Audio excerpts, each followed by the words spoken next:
Hello, everyone. Welcome to the BSscouting podcast. I'm your host, Bradley Patton, and let's get this started.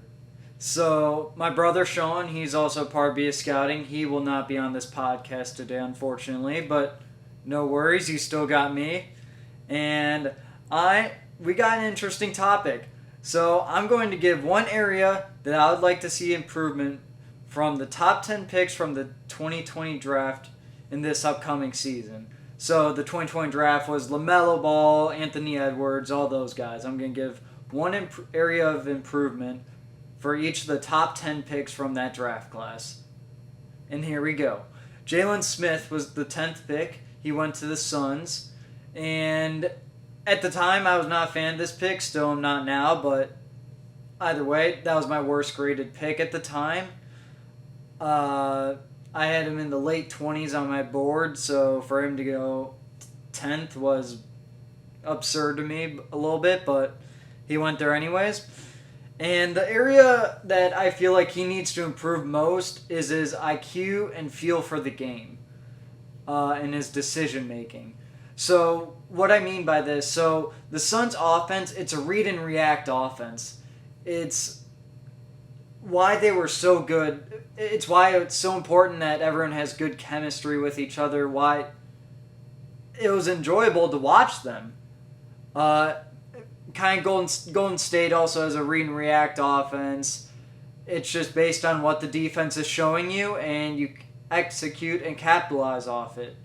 And that's where I struggle with Jalen Smith.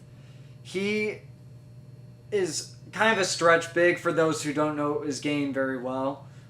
He's a stretch big. He can protect the rim a bit. He can score inside a little bit, but the fact that he can stretch the floor is a big part of his game. And the fact that he's not a very good passer gives cause for concern, especially with Phoenix. In college, in his second year, he averaged 0.8 assists to 1.7 turnovers per game, and that's problematic. I mean, there's a reason why the Suns go after guys like Dario Saric and Frank Kaminsky. Why they like them so much and reward them minutes was because they're high IQ players, and that's not necessarily Jalen Smith's forte. So that would be the area Jalen Smith has to improve if he wants to see any playing time. Next, we got number 9. We got Deni Avdija. He was expected to go a lot higher by many, but he fell a little bit and ended up with the Wizards. And he had a kind of disappointing rookie season. He started the first half of the season, but really struggled, primarily because Russell Westbrook he was playing with. So the fact that you have Russell Westbrook and Bradley Beal, what's your job? Your job's to sit in the corner, spot up, hit threes. That's not Deni Avdija's game, though. Deni Avdija is more of a point forward type of guy. He's a very good cutter without the ball. He's very smart, but he just makes good basketball plays. And the fact that his role was so limited was problematic. And that's why he had more success towards the end of the year when he got to come off the bench and be more of a focal point in a sense, where he wasn't just asked to sit in the corner, spot up, and hit threes, because that's not his game. And look, about 44% of his offense last year was catch and shoot. And that's way too much for him. That's way too much right now. Until he improves, he's got a lot of problems with his jump shot right now, and he's got to improve that. But overall, just play your game. You don't have to hit threes to belong. You don't have to. At least not right now in his career. He just needs to get his foot in the door and find his niche. And this was a problem with Troy Brown Jr. with the Wizards. They drafted him in the mid-first round, and they never let him play the type of role that he played in college, which was more of a point forward type role. So let's see if the Wizards can fix that. Let's see if Deni Denny, just play your game. That's my advice. Play your game. At the 8th pick, we got Obi Toppin. I was very high on Obi Toppin coming into the draft. For anyone who followed me, I liked him a lot. I thought he was top. I had him top 4 on my board. I really liked him. And unfortunately, he just ended up in not so great of a situation for him. Playing with a head coach, not only just playing with a head coach in Tom Thibodeau, who a lot of rookies struggle with, especially ones that aren't necessarily great defenders, but also the fact that he has to play behind Julius Randle, who was third-team All-NBA last year. So, what's my advice for Obi? Make yourself versatile, make yourself active on the defensive end around the rim, and do the dirty work. This wasn't ever really a huge part of your game, but Obi Toppin has the athletic tools. We've all seen it. You've seen the highlights. He can block shots if he wanted to. If you get him around the rim, he can be active if he sets his mind to it. And Noah's timing isn't perfect, but like I said, his athleticism is just off the charts. He should be able to play spot minutes at the 5. And that's where he needs to prove that he can for Tom Thibodeau.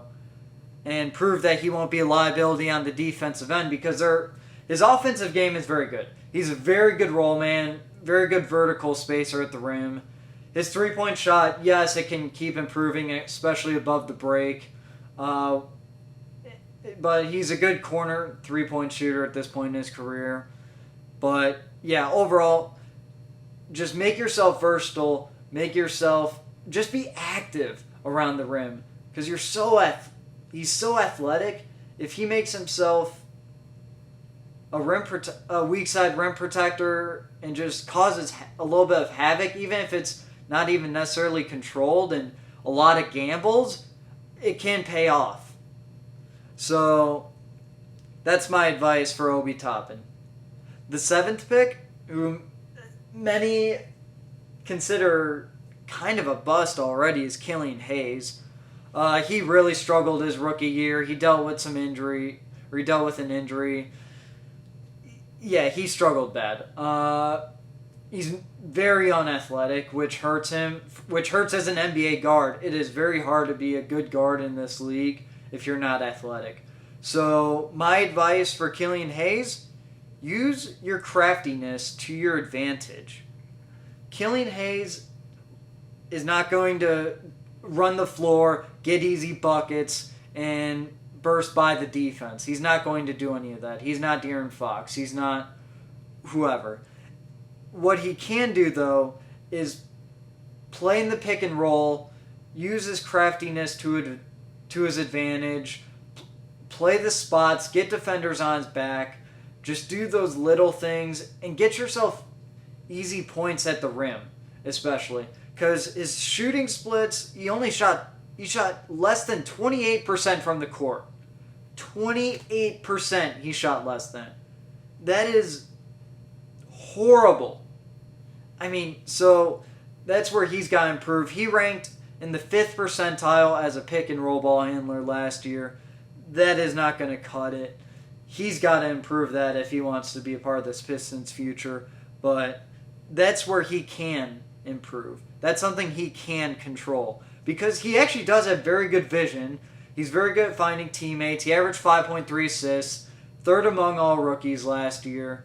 So, look, he can find his teammates. But first, he's got to pose as a threat to the defense as a scorer. And that will come if he can use screens to his advantage. Because he's not going to beat people off isolations at this point in his career. He's just not. He's not athletic enough, nor is he quite talented enough. So that's where, as a pick and roll ball handler, if he can improve there, make the right decisions out of that, and just like I said, use his craftiness to his advantage. He's got a Euro step. He can do things around the rim. He's got a nice floater. Just be that type of player. Now, Onyeka Okongwu, 6th pick last year. I was not a huge fan of it because I don't understand the logic behind using a top 6 pick on a backup center. But look, I mean, now looking back, I mean, I see why the appeal. I mean, Onyeka is a very good player, and the Hawks are an incredibly deep team. So, look, I mean, either way, it is what it is. Then Onyeka Okongwu, I mean, he played well. He was very good roll man, vertical spacer at the rim, very good pick and roll defender, did good in the cat-mouse game where you're baiting the ball handler and drop coverage, doing different things like that. So he did very good in select areas. But the thing he has to improve is that he has to stop fouling. He averaged 2 fouls a game, and he only averaged 12 minutes a game. So in 36 minutes, if he was playing 36 minutes a game, he'd foul out, basically. So what's he doing wrong? Well, he's hand-checking too much in the post and that's something they let you get away with more in college. And that is a huge, huge struggle for a lot of young big men. So this is not an uncommon problem. But this is something he has to improve for him to eventually earn more minutes and earn more of a role. Although, at the same time, it will be hard behind Clint Capella.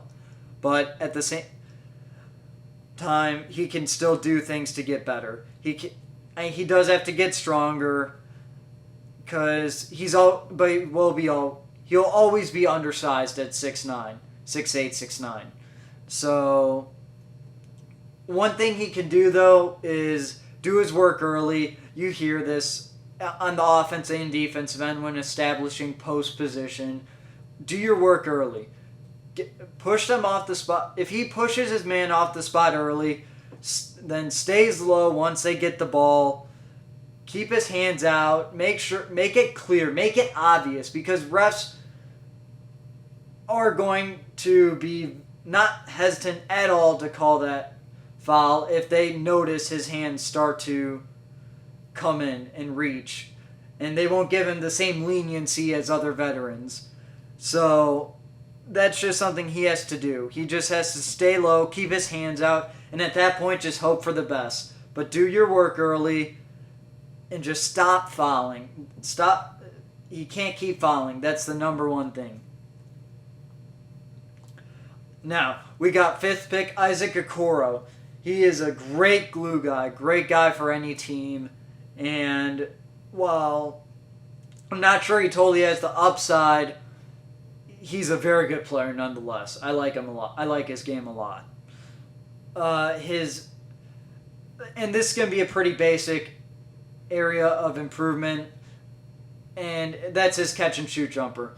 Look, I mean, he's already a very good defender. He's already guarding the best guy on the opposing team. He's already making good passes. Like, his assist to turnover ratio is good for a wing, especially. Then as a driver, we've seen him do well. In the transition, we've seen him do well. So he's just got to improve that jumper, especially with the Cavs. They have a lot of drivers. They don't have a lot of spacing. They have about 8 big men for some reason. For whatever reason. I don't know. But he's got to improve that catch and shoot jumper.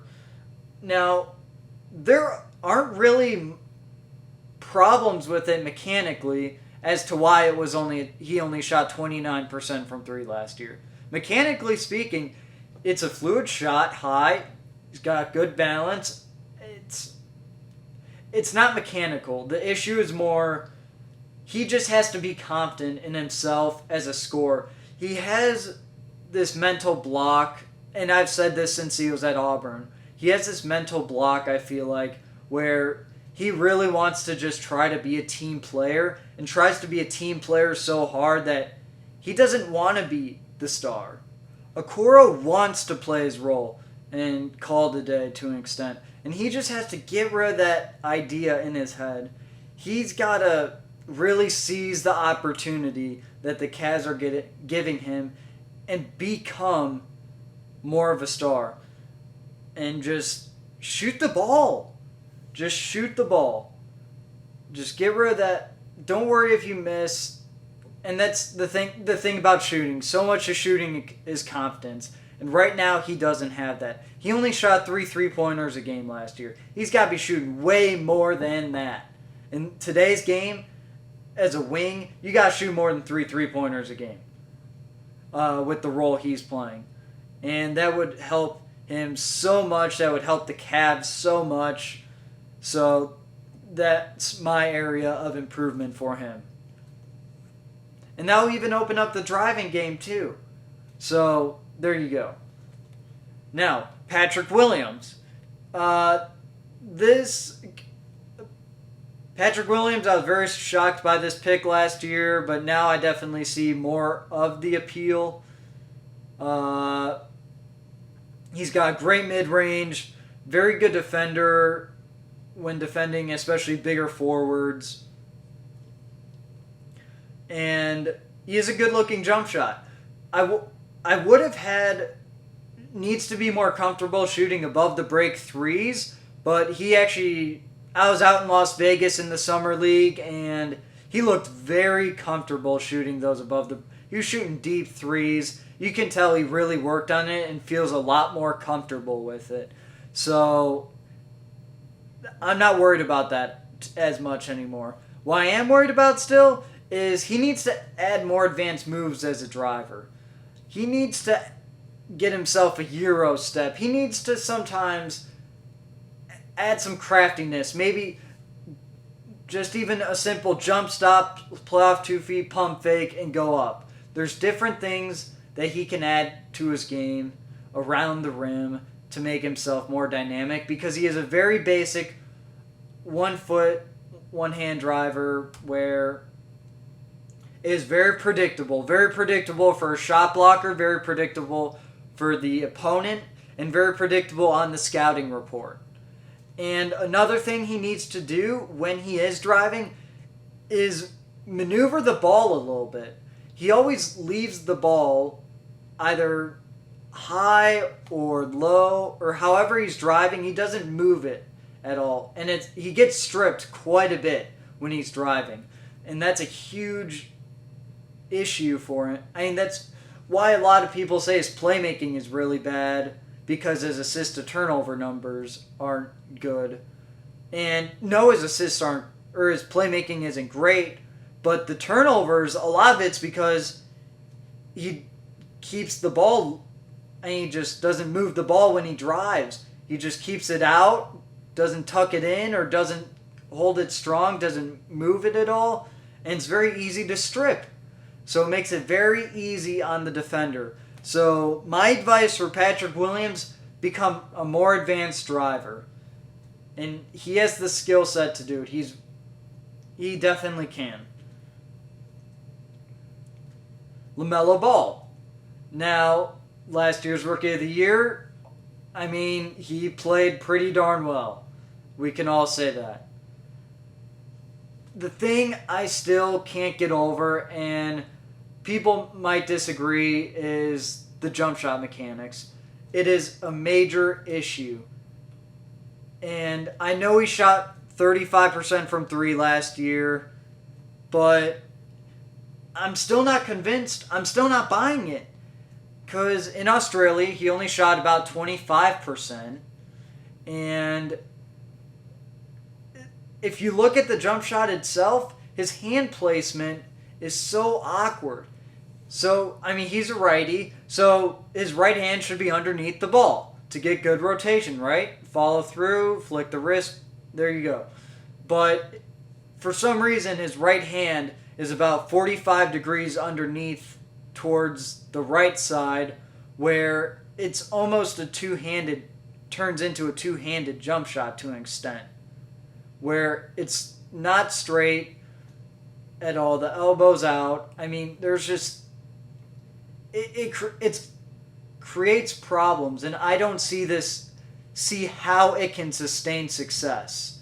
I just can't. Maybe I'll be wrong, because, I mean, a lot of shooting, I mentioned already, is confidence, and we know LaMelo Ball has confidence. No one is doubting that.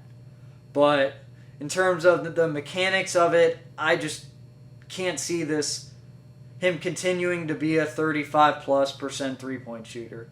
I see his numbers dropping this season if he doesn't, assuming he doesn't improve the mechanics.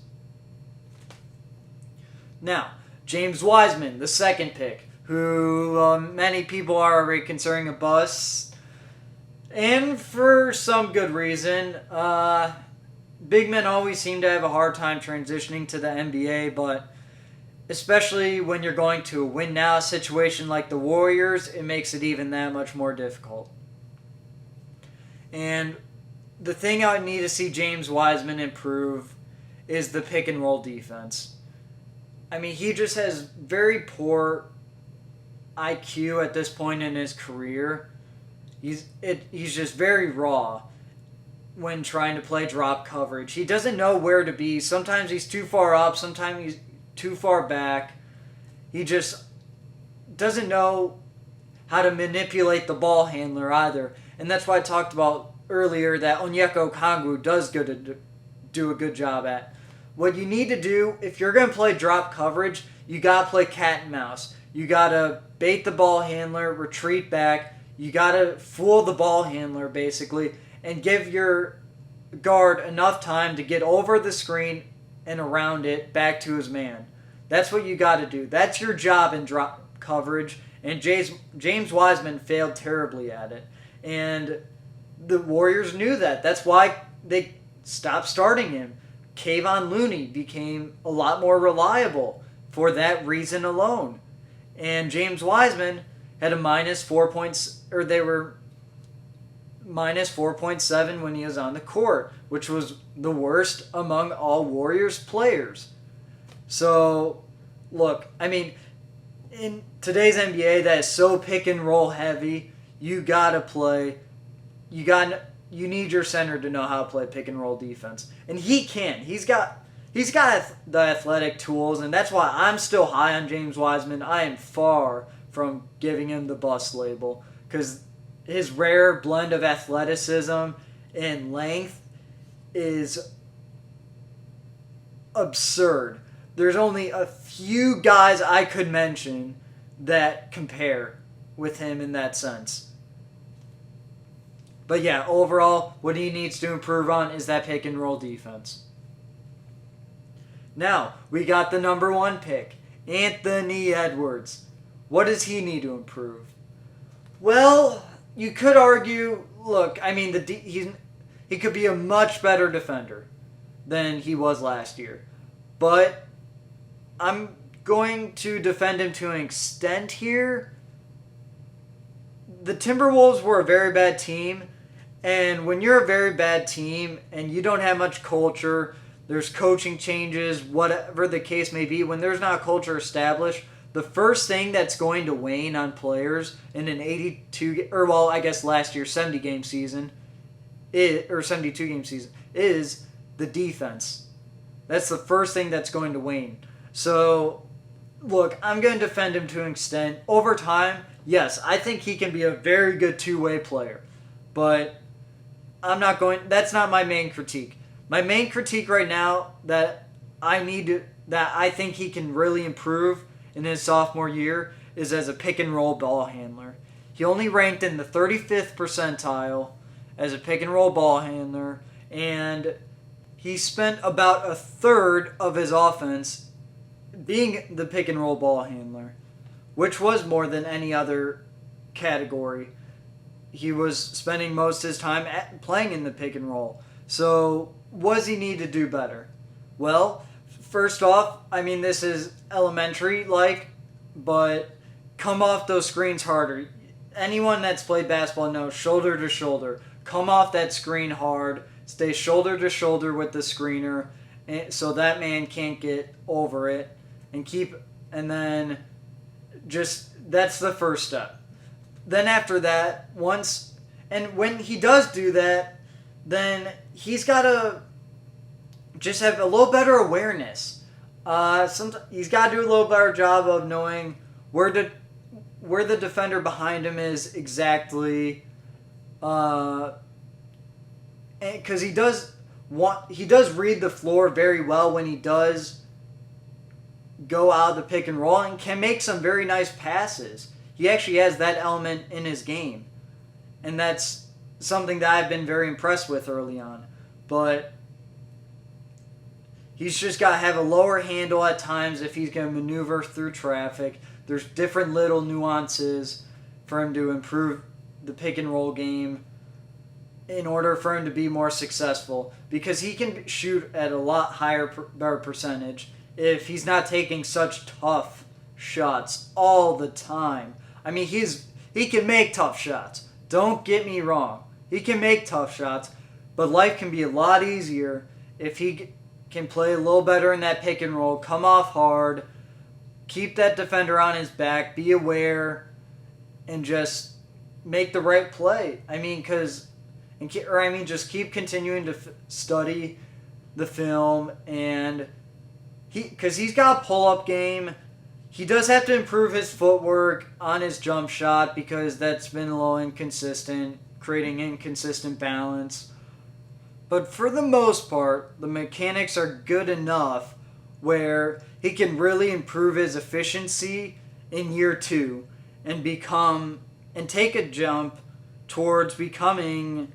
I don't think he'll become an all-star this year, but he can make himself at least in consideration maybe this upcoming year. That's the hope. It's just tough in the Western Conference. There's a ton of talent. But yeah. So those are my 10 areas of improvement for the top 10 picks from the 2020 draft. Let me know your guys' thoughts, and I appreciate you guys for tuning in to this podcast. Everyone have a great day. Thank you.